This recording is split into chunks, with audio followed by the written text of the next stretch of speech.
so qua to nó ta bên nó quy ya ta lo li po khan nó có tơ quy này đa nó tu ya bleli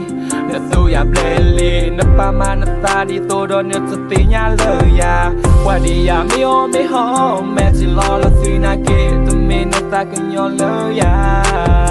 tụi mình ở đây we go có tu có chữ yên đa cầm bi lo ya mê đồ có ta mi chơi kỳ yên đa hay là party ya po ya ta ba do ta ba po thế là phố how ở tụi mình mi ở tụi mình là nó khô lo ít tu ba ở nó có nó khô lo bút tim mà lời yêu tôi blue thọ và là thằng chỗ ta cứ e ye trên nào tôi ga lúc làm mẹ ở to bút cứ cho qua ở to lấy lo trên nào tôi ga lúc làm mình có hoa tu được la vida cơ pa nằm mai ya cha đôi mà ye sa được lấy bút tim mà lời cái tê phải yeah chỉ cần biết nhà thì nhà phải để only me ya để edo ba cái kỳ lời khó thoa nhìn lưỡi vừa bây giờ on là miền ba để edo thôi rồi ya đọc qua ở to tôi ga em bây giờ ta lì bao cặp lấy banana để edo chỉ sẽ đắc quy nên đa qua đi ya mi ho mẹ chỉ lo là suy na kê tụi mình đã ta cùng nhau lời ya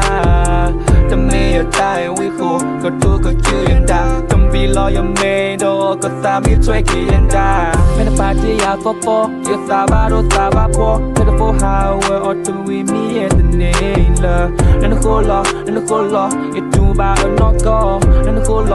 khô lo bút tim mà lời yêu có cứ thọ ta chỉ muốn là nó có ba để quý ya em lu bạn ra là cô bạn đồ cha kỹ lời ya em mẹ chỉ lo ya lời em bỏ và ở kia in lời yêu ngon mi kia ta cứ lo đi ya đồ bom nu lầm lo bởi để sồn nào tầm lo go người ta em ông bà ô đã thấy lên là hạt để tầm lo go một quan là giả bà quan là nó cô bút tim mà là gặp lưu to người ta em là số tổ ông bà ô đã thấy ta em lo yeah đồ bom nu lầm lo bởi để sồn nào tầm lo go người ta em ông bà ô đã thấy lên là hạt để tầm lo go một quan là giả bà quan là nó cô bút tim mà là gặp lưu to người ta em là số tổ ông bà ô đã thấy là ta em lo qua đi ya mi ho mẹ chỉ lo là suy na kê tụi mình đã ta cùng nhau lời ya